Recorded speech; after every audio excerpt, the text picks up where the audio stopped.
And if you are just joining us, we heard from Lindsay Regis, who is there right now, and she said about 200 to 300 people have showed up, and they're on the left there. And we're trying to see who's coming off the plane right now. We're not sure just yet. There's Erica Kirk, the blonde right there with the sunglasses coming off the plane. Behind her are the Vances right there. The second lady and the vice president behind. Yeah, President Trump today said that she is just devastated by all this, and rightfully so. These kids will not know their father. President Trump did say that he had heard that the funeral will likely happen in about a week or so, probably the next weekend. And probably here. And probably here is what he said. Again, just what he said today. Nothing is set in stone as far as the funeral goes just yet. And of course, when that does happen, when we hear anything, we'll pass that on to you. Yeah, I think, you know, we talked about the horror of seeing this on social media. To see someone's life taken so violently on camera and seeing that, I think it shook a lot of people to see that image. Yeah, and you know, it spread quickly, and it was not censored either. No. You know, and this is the world we're living in. And that's the world we're living in now, John. That is the world that we are living in. I mean, it took years, literally, to finally the public to see the Zapruder film of John Kennedy's assassination. While not as graphic, this was equally violent yesterday, and we saw it within minutes. Yeah, and you know, with wherever Charlie Kirk goes, honestly, where any person goes now, if they are speaking at an event, whether they are an activist, whether they are an elected official, everyone has a phone now, and everyone is recording. And so that is why we're seeing this video is out there. And it's unfortunate because the video is out there. My sense is that maybe Charlie Kirk's casket is going to come out of that door. They're trying to. It seems like they're trying to coordinate it right now. Yeah. You know, and maybe Erica, it's hard to know, his wife did not want his casket placed in the cargo hold, right, out of respect. Correct. To put him in the airplane and ride along with him on the way home. We will see if that's how this all unfolds. Yeah. You talked about the cameras, and this has materially changed these investigations now into whoever did this. To try to find the person. That investigation is ongoing. We're actually expecting a press conference sometime this evening. Kash Patel, the FBI director, Dan Bongino, assistant director, they're on their way to Utah. They're probably there now. So we don't know what's going to come out of that press conference, whether they have somebody in mind, they're ready to release a name, we don't know. But these cameras have you know, made much easier trying to track down somebody because you can't seem to avoid detection. Right, and whether it was the cameras at the school, that looks like that is kind of where these two photos have surfaced from, this person of interest that they're looking for wearing a t-shirt and a hat, or video cameras or cell phone cameras that have captured this person running from the scene. Ring doorbell cameras. Ring doorbell cameras, yeah. And then also there were surveillance cameras in a wooded area and also in a neighborhood nearby the school where family members have said, we think we got the guy running through our neighborhood. They also have video of that too. I mean, it's like wherever you go, you are going to be caught on video somewhere, typically. And then if you're at an event with thousands of people, everyone has a phone. Yeah, I think we've got an honor guard here. I think Charlie Kirk's body casket will come out of that door shortly. And we know that a number of the Turning Point team members are also on the plane here as well. So I'm wondering if they might be helping with the casket too, which that's serving almost as pallbearers. Correct. Yeah. Correct. Yeah. And you know, they were with the Turning Point team, you know, they were there. Well, let's go. Let's see here. Yeah, I think this is the casket that's coming out.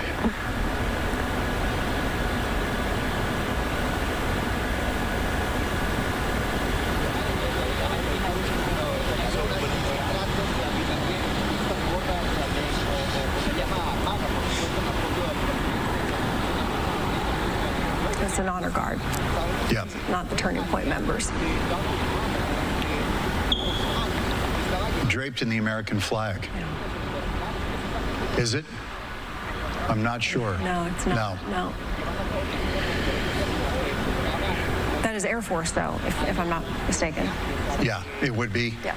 I could not see from our image if the flag was on that casket. That would be reserved primarily for elected leaders. Charlie Kirk was not. That's what made this a little different. Somebody who was not elected to high office, taken out in an assassination. That's what the FBI is calling it. That's what Utah officials are calling it. And somebody targeted who's not an elected official. I mean, we've seen it in American history, certainly. Martin Luther King certainly comes to mind. Yeah, a political activist. A political A very voice. outspoken Yes. political activist. Yes. And, you know, we spoke with a former Secret Service agent who has protected President Trump, President Bush, actually the entire Bush family. And he talked about the difficulties of an open air environment protecting someone. And that goes for an elected official, let alone a non-elected official who has the Secret Service protection because by law they do. And, you know, Charlie Kirk did not. Now, he had 6 police officers and he also had his security team, but he did not have Secret Service and whatnot because he was not an elected official. Nobody there to sweep rooftops. And then you also had just the difficulty of an outdoor venue of trying to manage that. And he talked about that. That was very, very difficult to keep an area like that secure. Especially from 200 yards. Right. There was no one there to sweep that building. No. And not like you would have with Secret Service, even though Secret Service failed in Butler, Pennsylvania, in the attempt on President Trump's life. Nonetheless, you just would not think, I think most people would not think Charlie Kirk would necessarily be the target of this. Right. Yeah. Yeah, and it happened just over 24 hours ago when, you know, you got word that he had been shot, and then shortly after that he had died. We're in the 5 o'clock hour now. Charlie Kirk is back home in Phoenix.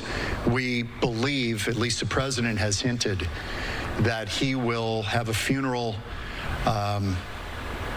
next weekend. In the Phoenix area, correct, right. And that President Trump will attend.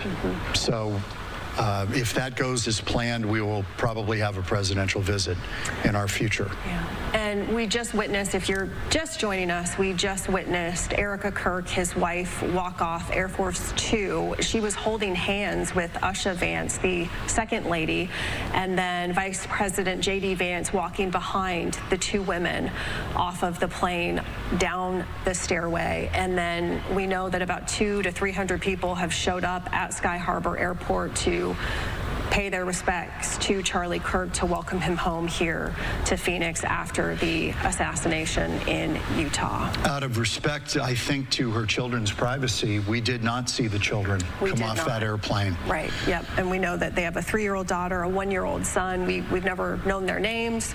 We've never seen their faces on social media anyway, and the Kirks have been very open about keeping that private. They don't want to reveal the children's names or their faces on social media. They feel like it's something they want to keep close to them for security reasons. Smart. Smart move. Yeah. And I think, you know, so we don't know where the body is going now just yet. We haven't gotten official word what funeral home he will be taken to. That would be the next step, logical step anyway. And we have not been given that information. So that is something that we will, you know, hope to learn. But we just don't know. So, and there is the casket being lowered right now into, we assume that it will be lowered into a hearse. Into a hearse, yeah. Can we go to Lindsay Regius at all? Is Lindsay available to kind of give us some information about what's going on. Lindsay, is there a hearse there to take Charlie Kirk's casket somewhere? What are you seeing right now? Yeah, John and Ellen, we saw a hearse hours ago. We expect that hearse to come out of the gates right in front of Air Force 2. Unfortunately, this bus is blocking where that hearse, we believe that hearse will come out of. But if my photographer pans to our left, you could see about 8 motorcycles ready to go. So we do believe they will come out this way. We have another photographer here, Rick, who will have another angle of that, and then a third photographer who will follow that hearse. Lindsay, can we possibly swing the camera to the group of people who were there to welcome Charlie Kirk's body back home? John, that's going to be a little difficult, but if we can take Rick's shot, we can show you what that looks like, because he's actually right next to them. Yeah, we have about 12. Okay, great. We have about 12 camera crews to our left, so that's all you would see if we turned our camera. But there is a large gathering here. They started gathering here, I would say, 3 hours ago. Everyone has their phones up. You can see flags here, and we spoke to them a few hours ago, and we'll speak to them again once the hearse passes. And we heard that sound earlier today in our newscast. Lindsay, JD Vance helped join the group of uniformed service members to bring Charlie Kirk's body home. What is the sense out there? What's the emotion from the people there on the ground? Sadness, quiet. That's how it's been all day, especially when Air Force 2 came down. You could hear a little bit of chatter, but right when it landed, just silence.